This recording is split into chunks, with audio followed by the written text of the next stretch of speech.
Il capo dello Stato Giorgio Napolitano ha incontrato i sindaci dei comuni alluvionati del Padovano. Il giorno dopo la quantificazione dei contributi che il governo ha destinato alla Regione Veneto, quantificandoli in 300 milioni di euro per ora, i sindaci aspettano risposte sui tempi e i modi in cui i fondi saranno erogati e distribuiti.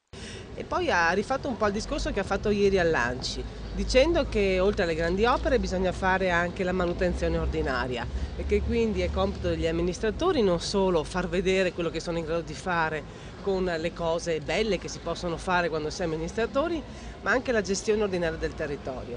Abbiamo parlato della situazione in particolare della provincia di Padova, perché c'erano i sindaci della provincia di Padova, la stessa cosa la farà a Vicenza e a Verona, per capire quali sono le esigenze del territorio.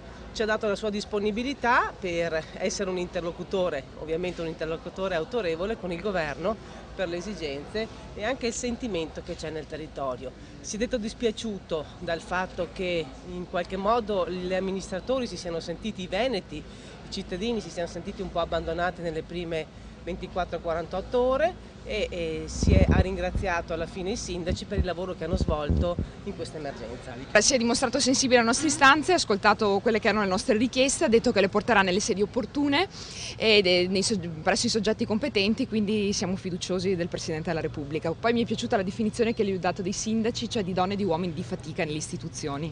Che ci sia la concreta possibilità di dire ai cittadini quando ti do i soldi, cosa puoi fare, cosa puoi comprare, cosa puoi spendere. Questa è la garanzia che noi dobbiamo dare. Siccome tutte le domande e tutte le richieste vengono fatte ai sindaci, noi dobbiamo essere quelli che danno queste possibilità e le istituzioni ci devono dare la possibilità di poterlo fare. Questo ho chiesto al Presidente della Repubblica con forza. Voi avete bisogno di sapere, ok, sui giornali è scritto che arriveranno delle risorse, ma voi avete bisogno di sapere quando, per chi e i tempi. E ha detto questo adesso è il compito della politica di dare subito restituzione. C'era la presenza del governatore Zaia, c'era la presenza della presidente della provincia Degani e questo è l'impegno che si sono assunti. Adesso noi sindaci per dare una risposta concreta ai nostri cittadini abbiamo risposto di questi dati e aspettiamo immediatamente una comunicazione. I 300 milioni di euro bastano?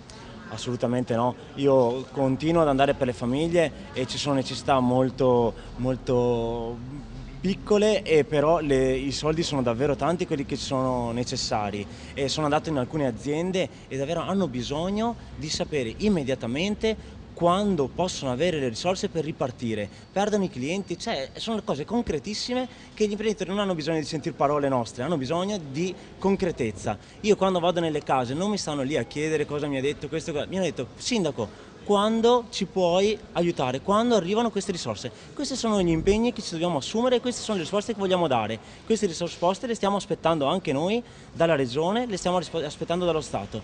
E i sindaci continuano a tenere alta la guardia anche per quanto riguarda il controllo degli argini compromessi dall'alluvione. Fino al mese di gennaio i monitoraggi saranno costanti, gli argini vanno messi in sicurezza ovviamente, risorse permettendo.